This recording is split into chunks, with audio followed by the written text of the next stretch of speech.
Hey everybody, welcome back to my channel! If you're new here, my name is Medita, and today I feel like crying. So what can make you cry more than giving you guys some sad book recommendations? Nothing, I know. So I have for you here today 17 books, and some of them I bawled my eyes out for days, and then some are less sad, right? I didn't put in the books that I cried to that are kind of embarrassing. For example, Punk 57. I cried to that book, but no one seemed to cry to that book except for me. I also will give you the book recs in an order, so least sad to I Never Want to Live Again. I hope I don't cry while filming this, actually. I'm really scared. So yeah, let's just get started. Number 1 is Breathless. Now, hear me out. I only started crying after reading the author's note in the end and then rereading the last, I would say, like 50 pages. I was done. I couldn't stop crying. I was sitting in my room hyperventilating, okay? I wasn't feeling well.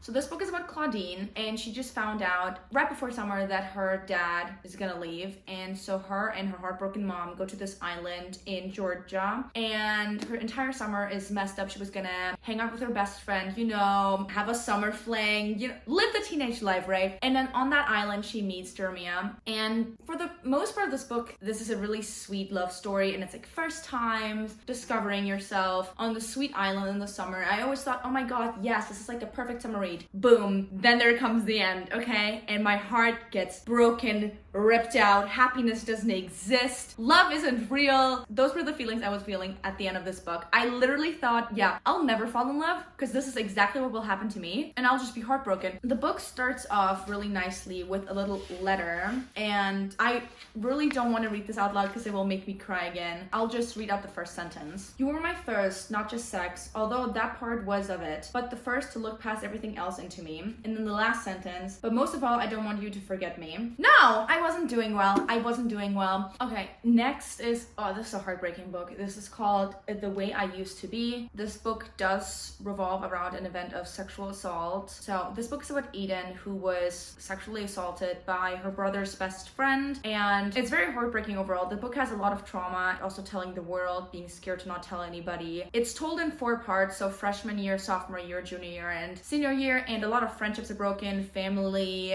is broken, and in the end, Eden does do what she thinks is right for her. Then she obviously rebuilds some relationships. The title overall has a really good meaning, The Way I Used to Be, and you will find out why in this book, and I cried a lot, but check your triggers. Next, we have Love in Other Words by Christina Lauren. This book is supposed to be a very sweet romance story, but there is a plot twist in here that makes you bawl your eyes out. Now, this is a second chance romance novel, and if you're realizing that this book looks extremely tiny, it's because I ordered it in French. Well, I read this book in English as an ebook, but I wanted the physical copy as well, and then I decided to buy it on Amazon, and this arrived. So I'm really good at ordering books, as you can tell. This book is about Macy and Elliot. So Macy has a summer house she moves to after her mother died, and there her neighbor is this guy named Elliot, who's the same age as her, and both of them are very obsessed with books and reading, which is just very cute overall. They say these certain quotes to each other that are very like cute and romantic, and this book is made up of past, present, so we get a lot of flashbacks because they obviously lost contact to each other because at one point during this book something happens, and that's why their friendship is broken, or any part of their relationship is completely broken apart. And then we go to the present time, which is 10 years in the future, where they rekindle their relationship and go over their past and relive those moments, not only the happy moments but also the sad moments that happened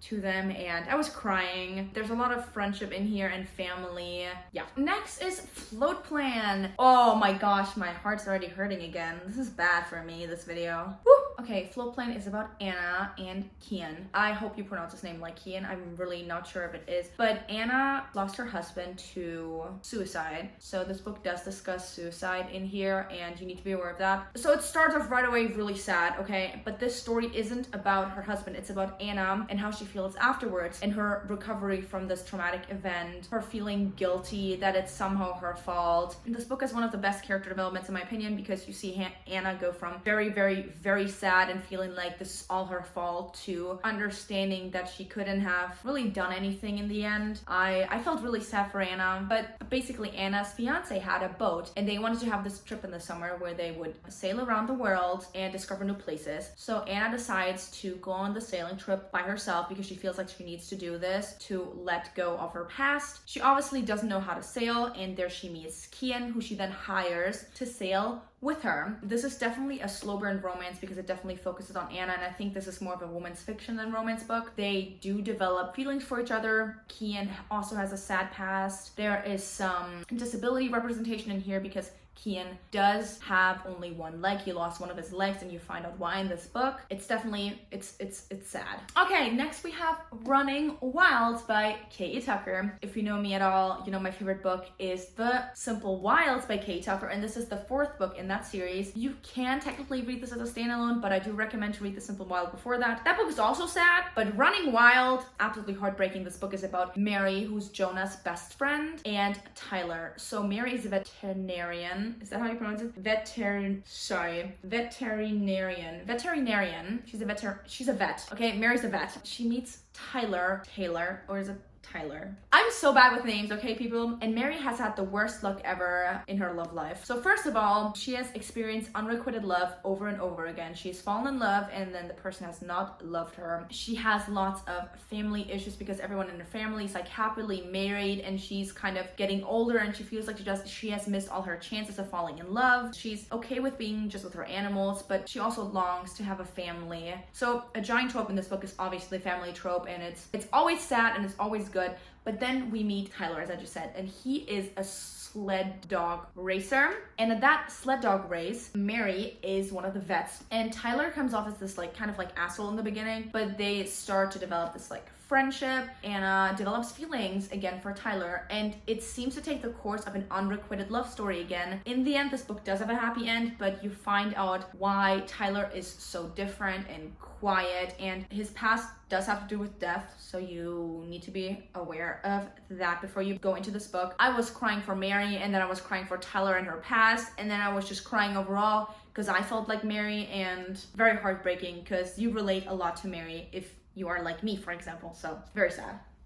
Now we're getting to the like sadder books. We have the Full Tilt / All In Duology by Emma Scott. So this can be read as a standalone. These books are about, well, the first book is about Casey and Jonah. So Casey is this singer in Las Vegas, but then her career is ruined and she loses her job, or like she drinks a lot, she's a rebel, she lives the wild life, you would say, the party life, right? And then we meet Jonah. He knows he's running out of time, so we know right from the beginning of the book that Jonah dies. Jonah has a lot of health issues that have shortened his lifespan. Jonah is a very kind, caring person. He's an artist, and he takes Casey in on one night and lets her crash at his place. So it's kind of like roommates, forced proximity, and they right away develop feelings for each other, and you can tell they have really good chemistry between them. And Casey knows what's happening to Jonah, and just, oh, it's so sad. You first get to know them and you see them fall in love with each other, and then everything is ripped away from you because you also know what happens to Jonah, and it has a sad ending, and you cry and you don't stop crying. And then we have the spin-off, and this is about Casey and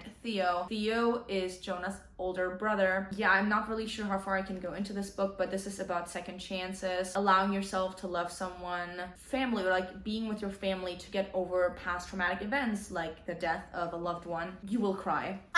Oh gosh. Oh no.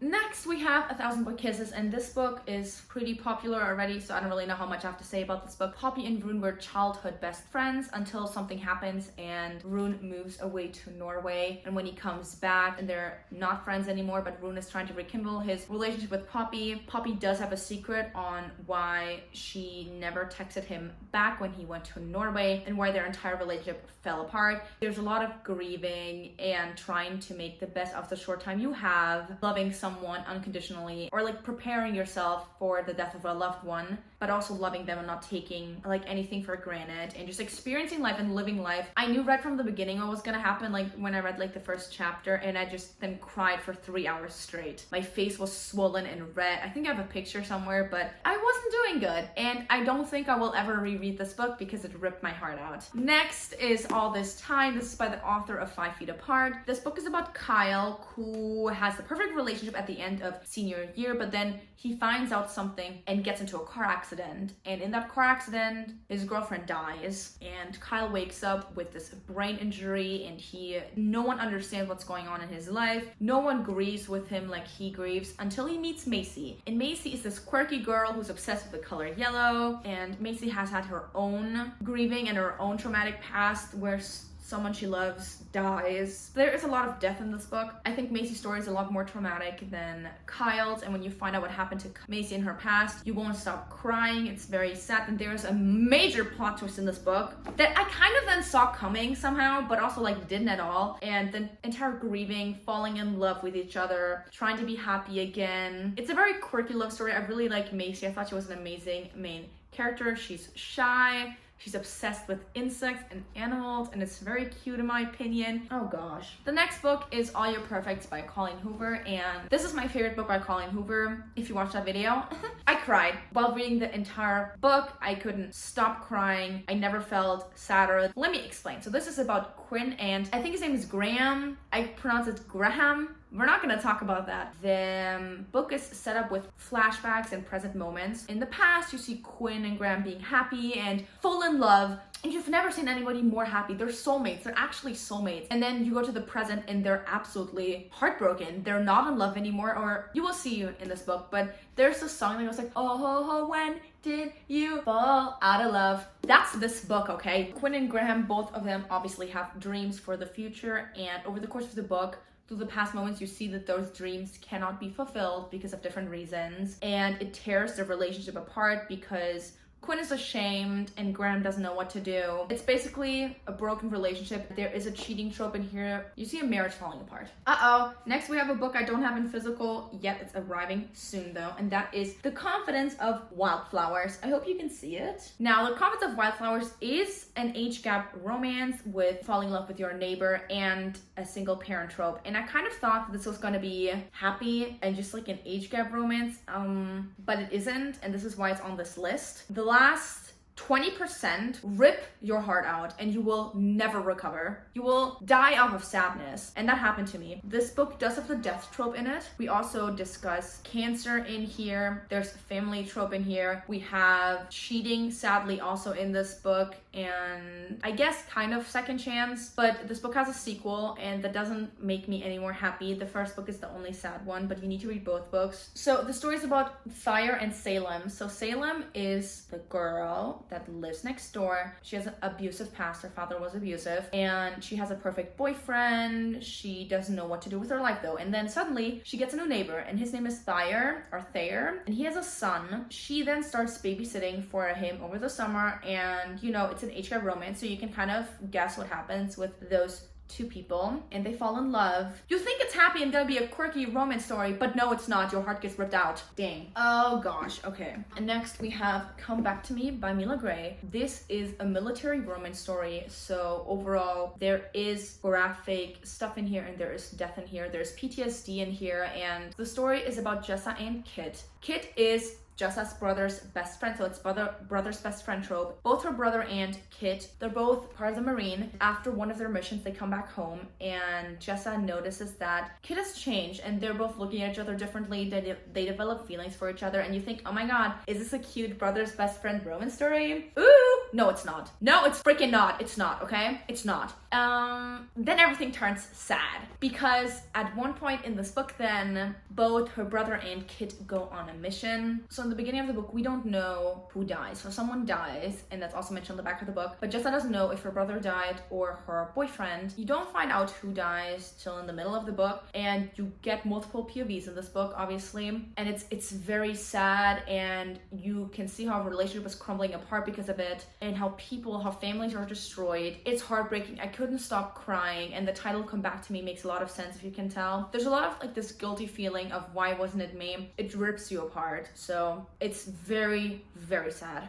This book is really sad. God damn it. Okay. Next is Call What You Want by Bridget Kemmerer. This is a YA romance novel by one of my favorite authors, so thank you. This is also one of my favorite books of all time, and I have reread it and I have cried yet again. Rob has had the perfect life all his life. You know, he was popular, his family was rich until his dad got caught doing something illegal, and his dad then tries to kill himself. So we do have suicide discussion in this book. So then we have Megan, whose family always pretends to be perfect and have the perfect life, but she's not popular, okay? But when then Rob and her get partnered up for a school project, so forced proximity, they both discover things about each other, they fall in love, chemistry, you know. But at the same time, secrets about both of their pasts are revealed that both of them didn't know, especially Rob's past. I cried in this book because of Rob, and there's a lot of betrayal in this book. Losing your friends, and that's always, I think, the most painful part. So it's just overall sad, but it's beautifully written in my opinion. So yeah, definitely check it out if you can. Oh, we have the last 3 books now. Now it's getting like really sad. Oh gosh. Oh my god, look, it's like getting darker because like dark clouds are coming in. Perfect for making me wanting to cry right now. So we have every last word in this book is about Samantha, who has OCD, but she hides it from her friends. Sam is kind of tired of this life, this perfect life she's pretending to have, but then she meets Caroline, and Caroline and her connect right away. So they become friends, they're comfortable with each other, they share a lot of things, and Caroline introduces her then to this slam poetry club that's called Poets Corner. And in this club, Samantha feels at home.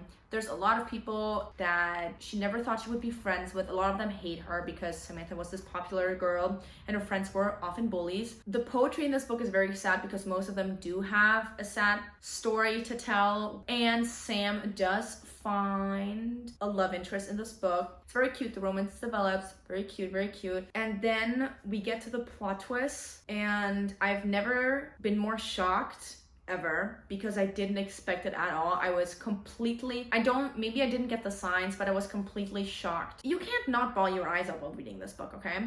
But friendship is very important in this book, and that's one of my favorite things. And found family, so. Also, being true to yourself. Being true to yourself is very important in this book. Oh my gosh, I'm not prepared to show you this book because I don't know if you want to feel this pain. Next is When Ashes Fall by Marnie Munn. So When Ashes Fall is about Smith, Alex, and Dylan, and Alex is the main character in this book, and then we have Smith and Dylan, the 2 love interests. This book isn't a love triangle, and there isn't a cheating trope in here. And that's very clearly mentioned on the back of the story. And it's very important for you to know this. The book is very hard to explain without spoiling a lot, but I'm gonna do my best. So we have Alex, who is in a relationship with Dylan. And Dylan is this like ice, sharp, like cold man who's a pilot. And then we get introduced to Smith, who is kind, warm, and open, and very cute. And Alex instantly feels something for him. There is sometimes past moments, but mostly present. And you're really confused until then the plot twist happens and you find out what's actually going on. There is death in here of a main character. This book does talk about, I'm gonna put it up here because I don't know, it is a spoiler. This event is very important in this book,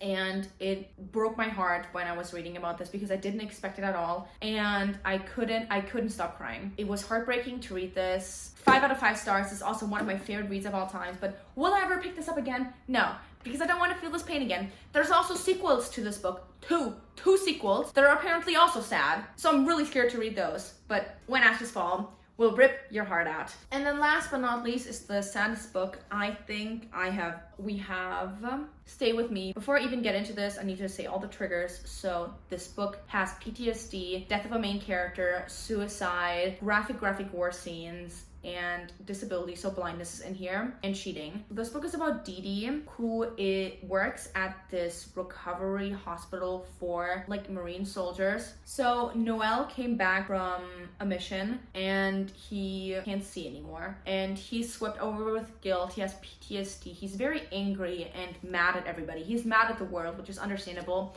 And Dee Dee is his nurse. So Dee Dee has this kind of like feeling that she needs to Noel. And over the course of the book, they do develop feelings for each other. And I think they have a lot of chemistry actually, and is forbidden love. We get introduced to a lot of other Marine soldiers that are important in this book. And then something traumatic happens in Dee Dee and Noel's life to someone they both love. And it rips them completely apart. Again, both of them are struck with guilt. They don't know what to do. The relationship is broken apart. So we have a very, very, very sad plot twist in the end. You won't stop crying for hours, and I will not be rereading this book. I once tried to reread it and I couldn't handle it. And that's the last book, and I'm gonna cry now, so I need to put it down. Oh god. My nose is now stuffy because I kind of feel, I don't feel so good now. Okay. Woo! thank you all for watching this video. I hope you got some new sad book recommendations from this. And if you do read any of these, let me know. I don't know if I should hope you cry, but